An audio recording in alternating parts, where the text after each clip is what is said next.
नमो अरिहन्ताणं नमो सिद्धाणं नमो आयर्याणं नमो वज्रायाणं नमो लोय सव्यसाहूणं।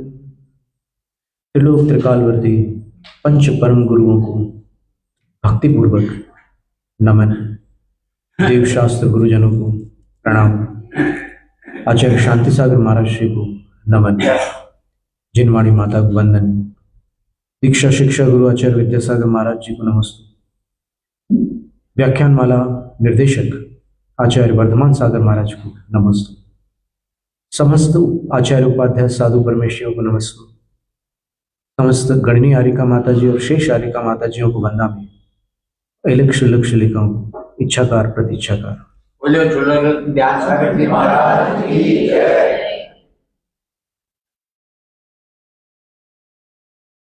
दैनिक कर्तव्य में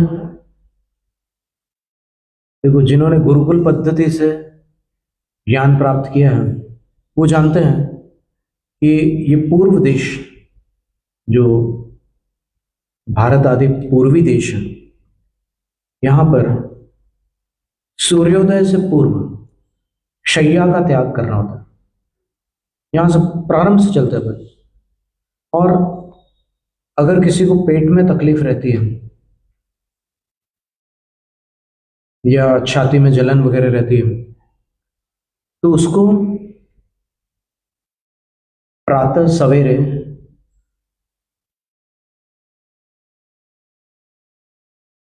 3 बजे के बाद उसको बाईं करवट से नहीं लेटना है, उसको दाहिनी करवट से लेटना है 3 बजे के बाद। अब इसके लिए थोड़ा पुरुषार्थ करना होगा। पहली बात तो 3 बजे का अलार्म लगाओ और उसके बाद फिर करवट, राइट करवट करो और फिर जब उठने का समय हो तब उठ जाना है। तो ये अपेक्षित है। वैसे तो कहते हैं कि 3 से 3:30 का समय ऐसा समय होता है जब न तो कोई पशु और न कोई पक्षी आवाज निकालता है। बहुत ही अद्भुत बात है।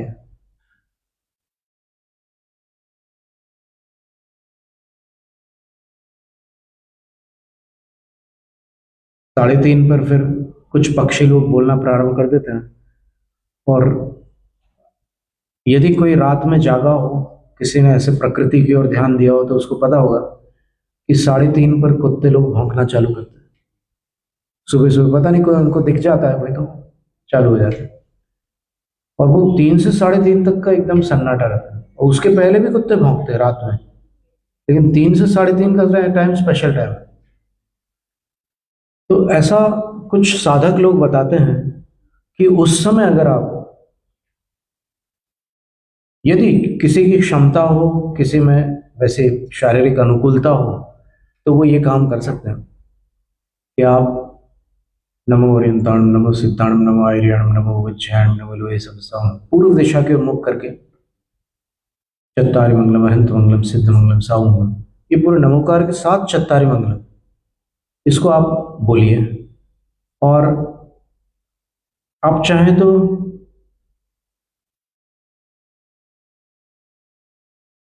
आपके जीवन में अगर कोई कोई आकुलता है, कोई चिंता है, कोई अड़चन है, तो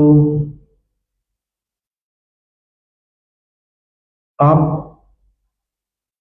केवल एक पल के लिए उसको ऐसे अपने अंदर से बाहर निकाल करके रखते हैं। जो भी आकुलता है, जो भी अड़चन है और जो भी परेशानी है, उसको आप ऐसे कल्पना करके कि भाई मेरे अंदर की वो जो तकलीफ है उसको मैं थोड़ी देर के लिए यहाँ बाहर रखूँ, ऐसे रख दीजिए। वो स्वास्थ्य संबंधी हो सकती है, परिवार संबंधी हो सकती है, धन संबंधी हो सकती है, बाहर व्यापार आदि से संबंधित हो सकती है, या और कोई ऑफिस वगैरह को लेकर के भी कई लोगों को कोई अड़चने आती हैं। तो जो भी है उसको थोड़ी देर के लिए ऐसे बाहर रख दीजिए और यहाँ से आप नमोकार मंत्र और चत्तारी दंडक एक साथ पढ़िए। नमो अरहंताणम, नमो सिद्धाणम, नमो आयर्याणम, नमो वज्रायणम, नमो लोहे सब सवम। चत्तारि मंगलम अनंत मंगलम सिद्ध मंगलम साहु मंगलम केवली पंडित तमो। चत्तारि लोकोत्तमा अनंत लोकोत्तमा सिद्ध लोकोत्तमा साहु लोकोत्तमा केवली पंडित तमो लोकोत्तमा। चत्तारि शरणं प्रपज्जामि, अनंत शरणं प्रपज्जामि, सिद्ध शरणं प्रपज्जामि, साहु शरणं प्रपज्जामि, केवली पंडित तमो शरणं प्रपज्जामि। पाठ बिल्कुल ऐसे ही करना है जैसे अभी हमने करके बताया, क्योंकि हमने आपको एक बार सूचित किया था कि सन 1957 में जो ज्ञानपीठ से एक ज्ञानपीठ पूजांजलि प्रकाशित हुई थी, उसमें जो पुराना पाठ था उसको संशोधित करके मुद्रित किया गया। तो उसमें क्या किया गया? अरहंता मंगलम, सिद्धा मंगलम, साहू मंगलम, केवली पंडितो धम्मो मंगलम। अरहंता लोकोत्तमा, सिद्धा लोकोत्तमा, साहू लोकोत्तमा, केवली पंडितो धम्मो लोकोत्तमो। फिर अरहंते शरणम प्रपज्जामि, सिद्धे शरणम प्रपज्जामि, साहू शरणम प्रपज्जामि, केवली पंडितम धम्मम शरणम प्रपज्जामि। ये पाठ बदले गए। तो ये बदले हुए पाठ की आवश्यकता नहीं आपको, जो पुराना पाठ है वो पढ़िए आप। और जैसे रेफ्रिजरेटर में से बर्फ को बाहर निकाल के रखते हैं तो थोड़ी देर बाद वो पिघल करके बह जाती है, उसी प्रकार आप इसको पढ़िए। इसकी संख्या जो है वो 27 है। आप 27 बार पढ़िए इसको, और आप देखेंगे कि जो भी आपके सामने जो तकलीफ आपने निकाल के रखी है उसको आपको विजुअलाइज करना है, यानी अंदर से ऐसी भावना करनी है कि वो उस बर्फ के समान, ये जो हमने जो आराधना की है, इस आराधना की ऊष्मा से, इसकी गर्माहट से, और सचमुच गर्माहट होती है। आप, ये हम लोगों ने बहुत बार अनुभव किया है कि मान लो सर्दियों में विहार कर रहे हैं और कोई ठंडा स्थान मिला है रुकने को, सामयिक करते हैं, और सामयिक के बाद जो बाहर से आने वाले लोग बोलते हैं कि अरे महाराज कितना गर्म कमरा है आपका। बिल्कुल प्रैक्टिकल बात है, वो एकदम ये जाप की ऊष्मा से और ध्यान की गर्मी से वो स्थान गर्म हो जाता है, तो वो पूरा पिघल जाएगा। और दिन प्रतिदिन आप ये प्रक्रिया करेंगे लगातार कुछ दिनों तक, कम से कम 21 दिनों तक, तो फिर आप देखेंगे कि वो जो सामने आपने जो अपने परेशानी रखी है वो पूरी सूख चुकी है, एकदम समाप्त हो चुकी है। और आप साथ साथ में ये भी देखेंगे कि आपके जीवन से भी वो परेशानी गायब हो चुकी है। सबकी आत्मा में अनंत शक्ति है, बस वो स्विच ऑन करने वाला बटन नहीं मिल रहा है, वो स्विच दिखाई नहीं दे रही कि कहाँ से ऑन करें। तो पूर्वाचार्यों ने ऐसे बहुत सारे सुंदर सुंदर उपाय बताए, और ये थोड़ा कठिन है। 3 बजे उठना, 3:30 बजे, फिर अब मान लो शरीर में थकान है फिर भी है, तो फिर थोड़ी देर के लिए सो गए, और फिर बाद में आप 4:30-5 बजे फिर से उठ गए। फिर अपने प्रातःकालीन अनुष्ठान में सबसे पहले आपको सवेरे उठ करके, हमने क्षमा सागर महाराज श्री के श्रीमुख से सुना था कि उठकर सबसे पहले प्रायश्चित की कोई, अगर आप कोई प्रायश्चित की माला करनी हो या जाप करनी हो तो सबसे पहले प्रायश्चित की जाप कर लो दैनिक कर्तव्य में। आपने शाम को प्रतिक्रमण किया था, रात को सोने के पहले आपने स्मरण किया था कि दिन भर मैंने ये किया वो किया, तस्मिच्छामि दुक्कडम। और अब उठ करके आप उसका शुद्धिकरण करने के लिए नमोकार की आराधना करें। एसु पंच नमोवारो सर्व पाप प्रणाशक, यह पंच नमस्कार सर्व पापों का प्रणाशक है। चाहे आप समझो या ना समझो, चाहे उसका अर्थ आपको समझ में आता हो या ना आता हो, लेकिन ये पापों का प्रणाशक है। ये मंत्र धवला की पहली पुस्तक में इसको नाम मंगल का है।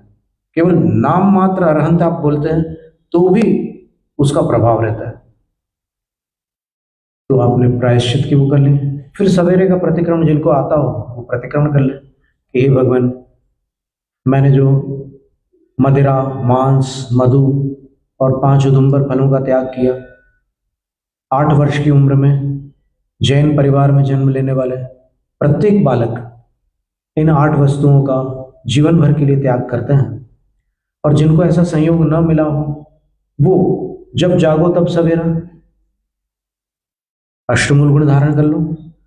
और उसके बाद जो अभक्षादिक हैं, कहते हैं कि रात में अनाज का कम से कम नियमतः त्याग होना अनिवार्य है। अनाज का, कई लोग ऐसे हैं जो दुर्बल हैं, उनको भूख लगती है, वो सब कुछ नहीं छोड़ सकते। अगर शक्ति हो तो फिर सब छोड़ दो, और न हो तो अनाज का कम से कम त्याग कर दो रात को। इतर संप्रदायों में भी चौमासे में रात्रि भोजन वर्जित है। हिंदू मान्यता में, सनातन धर्मावलंबियों में चातुर्मास्येतु संप्राप्ते रात्रि भोज्यम करोति यः तस्य शुद्धिर्न विद्येत चांद्रायण शतैरपि।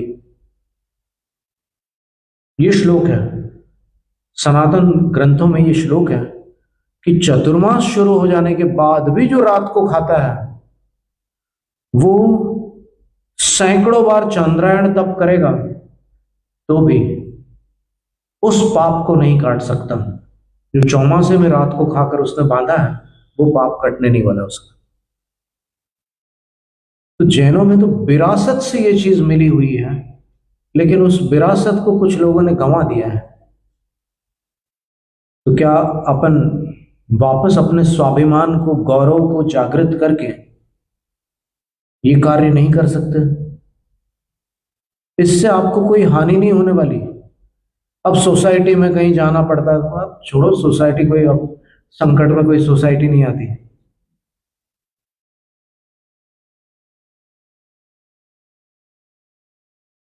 सुख के सब साथी होते हैं। वो गीत भी है ना मोहम्मद रफी जी का, सुख के सब साथी दुख में न कोई। मेरे राम है, वो भजन है। तो ये आपको सवेरे से प्रारंभ करना है। अब वो एक विधि जो 3 से 3:30 वाली है वो तो बहुत स्पेशल है, सबके लिए नहीं है, जो कर सकते हैं उन्हीं के लिए। पर बाकी सवेरे आपको सूर्योदय के पहले उठना है, और कुछ कार्य जैसे प्रायश्चित की कोई माला वगैरह हो तो सबसे शुरू में कर लीजिए। फिर जो भी पाठ करने हैं वो पाठ कर लीजिए। स्नान आदि से निवृत्त होकर के और जो धार्मिक अनुष्ठान है वो करिए। और उसके बाद जिन भक्ति, गृह चैत्यालय हो तो अच्छी बात है, जिनालय हो तो जिनालय में आकर के भव्यता के साथ भगवान की भक्ति करिए। आप जो भी भगवान को अर्पित कर रहे हैं, ये तो ठीक है कि भगवान को किसी चीज की आवश्यकता नहीं है, तो यहां पर अपन किसी की आवश्यकता पूर्ति है तो कुछ अर्पित नहीं करते। अपने अंदर जो भक्ति है, भक्ति अर्पित किए बिना मानती नहीं है, क्या करें।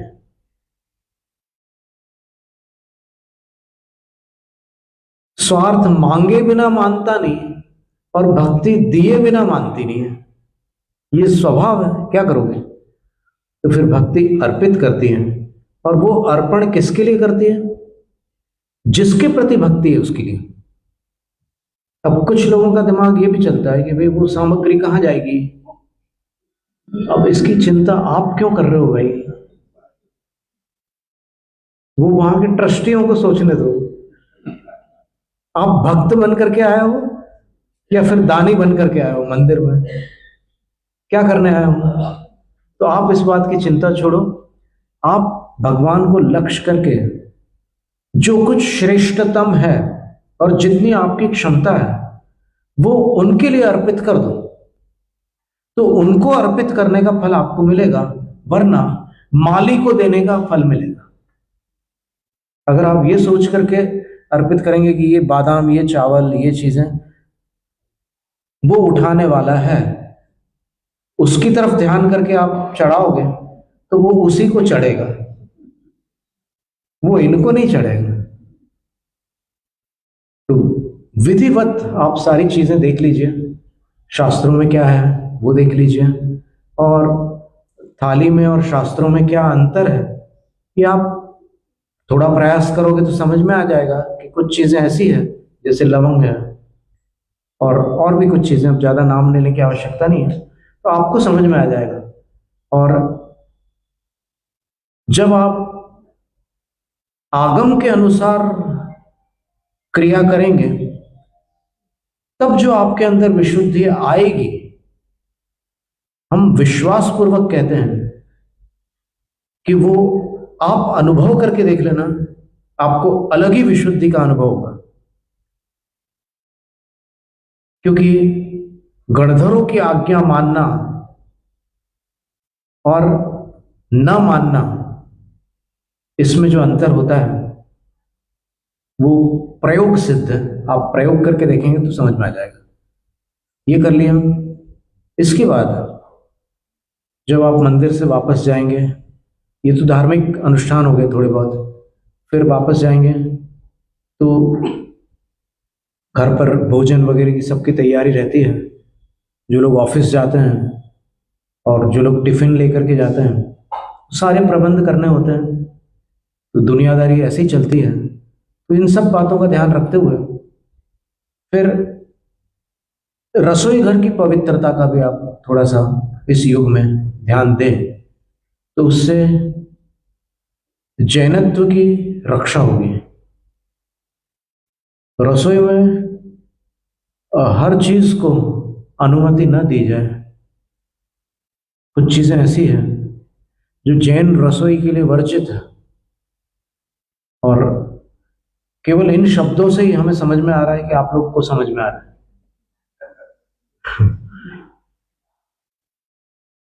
तो उन चीजों से आप बचिए। और अगर आपको लगता है कि उन चीजों के बिना भोजन में स्वाद नहीं आ रहा है, तो फिर आप YouTube पर कुछ बनाने की, अच्छी स्वादिष्ट चीजें बनाने की विधियां सीख लीजिए कि कैसे स्वाद आता है बिना उसके। तो आपको उसकी भी तरकीबें मिलेंगी। हर चीज संभव है। पुरुषार्थ करो, उपाय ढूंढो, तो रास्ते निकल आते हैं। हार मान लो तो फिर कुछ नहीं होता। और घर में अगर सही चीजें मिलने लग जाए तो फिर व्यक्ति को जो बाहर का लोभ है वो उत्पन्न ही नहीं होगा। अगर मां के हाथ की बनी हुई वस्तु होटल की वस्तुओं से श्रेष्ठ है, तो फिर कोई कौन ऐसा विवेकी मनुष्य होगा जो अमृत को छोड़कर या कोई श्रेष्ठ वस्तु को छोड़कर हल्की वस्तु पसंद करेगा? संभव नहीं है। तो ये भी एक बात समझने की है। और कभी कभी ऐसा होता है कि घर में अशांति का वातावरण होता है, तो आप सवेरे से नमोकार मंत्र का पाठ, कहीं कोई ऑडियो रिकॉर्डिंग हो, क्लासिकल संगीत में हो, तो उसको प्ले करिए। जैसे गुंदेचा बंधुओं ने नमोकार कीर्तन गाया है, वो विश्व स्तर के गायक है, शास्त्रीय संगीत के गायक है। तो भोपाल में उनकी रिकॉर्डिंग हुई, उसकी सीडी और फिर उसके ऑडियो ट्रैक्स उपलब्ध हैं MP3 वगैरह में, तो उसको आप प्ले करिए। जैसे गौशालाओं में वो सवेरे से नमोकार मंत्र, सहस्त्रनाम, भक्तामर और अन्य अन्य भजन वगैरह बजाते हैं, वैसे ही आप घर पर भी ये काम करिए। एक बार किसी बहन की स्मृति भ्रंश हो गई, मतलब उनको सब भूल गई, वो याद नहीं आ रहा था कुछ, डिमेंशिया बोलते हैं उसको मेडिकल में। तो फिर उनके भाई ने आकर हमसे पूछा कि महाराज हम क्या करें? तो हमने बोला कि शास्त्रीय संगीत में एक राग शिवरंजनी है। शिवरंजनी राग को अगर वहां पर आप घर पर चालू रखोगे, बजाते रहोगे, तो अपने आप स्मृति अच्छी होने लगेगी। और फिर वो 3-4 महीने बाद आया और बोले कि माता महाराज जी वो मेरी बहन ठीक हो गई। उसकी याददाश्त ठीक हो गई। नहीं तो ठीक हो गई का दूसरा भी अर्थ होता है। उसकी याददाश्त ठीक हो गई, उसका अर्थ ये था। तो वैसे ही अगर अपन राग शिवरंजनी में नमोकार मंत्र प्ले करें, तो फिर जो बच्चे हैं बार बार भूल जाते हैं, आप पढ़ाते हो उनको, कुछ याद नहीं रहता उनको, परीक्षा में सब भूल जाता है, तो उनकी याददाश्त सुधर जाएगी। अब वो राग शिवरंजनी क्या है? तो ये थोड़ा शास्त्रीय संगीत का विषय है, फिर भी हम बता देते हैं आपको। नमो वरिहंताणं, नमो सिद्धाणं, नमो आर्याणं, नमो वज्झायाणं, नमो लोके सवसाहूणम्।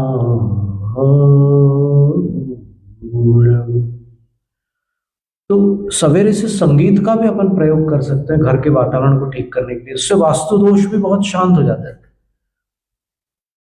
एक हमने 27 रागों में नमोकार मंत्र की एक रागमाला बनाई थी, तो लगभग 2.25 घंटे में 108 बार वो नमोकार मंत्र है उसमें, और 27 राग है, तो उससे कई बीमारियां और कई ऐसे दोषों का निवारण शक्य है। मतलब हम हमारी बात नहीं कर रहे हैं, कोई भी अगर आप भी उस राग में गाएंगे या फिर वैसे नमोकार मंत्र का पाठ करेंगे तो उसका प्रभाव होगा। अब फिर नीति सार ग्रंथ में लिखा है कि जब आप गुरु को आहार दान देते हैं तब आप किसी गरीब को भी कुछ खिला दो। आहार दान तो बहुत सारे लोग देते ही हैं, चौमासा मिलता है या फिर कभी कोई साधु का आगमन होता है तो फिर आहार दान करते ही हैं। तो बोले कि जब भी तुम आहार दान करो तो किसी गरीब को भी कुछ खिला दो, उससे क्या होगा? एक तो आपकी करुणा व्यक्त होगी। एक करुणा वो होती है कि जो अंदर अंदर रहती है, दूसरी करुणा वो होती है जो सक्रिय करुणा होती है। कोई भूखा है, कुछ ऐसे बच्चे हैं इस भारत में जो भूख से रोते हैं, कितने दुख की बात है। और यहां जो है भोजन फेंकना पड़ता है। कर्मों की विचित्रता है, किसी के ऐसे कर्म का उदय है कि उसको इतना अधिक भोजन प्राप्त हो रहा है कि उसको खाते नहीं बनता तो फेंकना पड़ता है, और एक ऐसा है जिसके ऐसे कर्म का उदय है कि इसको प्राप्त नहीं हो रहा है तो रोना पड़ रहा है। तो सबका ध्यान रखना होगा आपको। आप ऐसा नहीं, ये मत सोचो कि हम धर्म करके मोक्ष चले जाए, ऐसा नहीं है। प्रत्येक प्राणी के प्रति संवेदना होगी तब वो करुणा विस्तृत होगी। मूलाचार ग्रंथ में लिखा है कि जब करुणा विस्तृत होती है, जब क्षमा विस्तृत होती है, जब वैराग्य विस्तृत होता है और जब शांति विस्तृत होती है, इन 4 गुणों के विस्तृत होने पर मुक्ति होती है। अद्भुत बात है। ओ विसमुदाय खंति वड्ढई वेरगदाय जह जैसे तह तह यमुख सौखम अक्षीणम भावियम होई। शांति, क्षमा, दया और वैराग्य, ये जब चारों चरम सीमा को प्राप्त करते हैं तब निर्वाण की प्राप्ति होती है, मोक्ष होता है। क्योंकि उसके बाद शुद्धोपयोग में सरलता से प्रवेश होता है और मोक्ष प्राप्त होता है। तो फिर ऐसी दिनचर्या, फिर आप अपने काम में लग गए, अर्थ पुरुषार्थ है, जाना ही होता है। कई लोगों को सवेरे से 8 बजे से जाना पड़ता है, किसी को और जल्दी जाना पड़ता है, किसी को 10 बजे के बाद जाना पड़ता है, करते हैं। कोई माताएं बहनें भी शिक्षिका हैं, वो पढ़ाने के लिए जाते हैं। कुछ माताएं बहनें दुकान पर भी कुछ काम करती हैं, कुछ माताएं बहनें और कुछ काम करती हैं। तो जो भी जैसी परिस्थिति है, कर्म का योग है, वो सब करना है आपको, और अंदर अपनी भावना निर्मल रखना है। व्यावहारिक जगत में व्यावहारिक जगत के नियम पालने हैं और अपने अंदर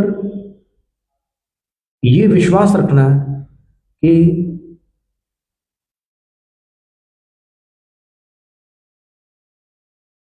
मुझे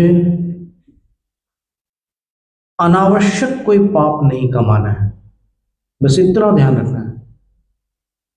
अनावश्यक, कभी कोई ऐसी मजबूरी है परिस्थिति आ गई तो मान लो आपको झूठ बोलना पड़ा या और कोई प्रवृत्ति करनी पड़ी, कभी किसी को डांटना पड़ा,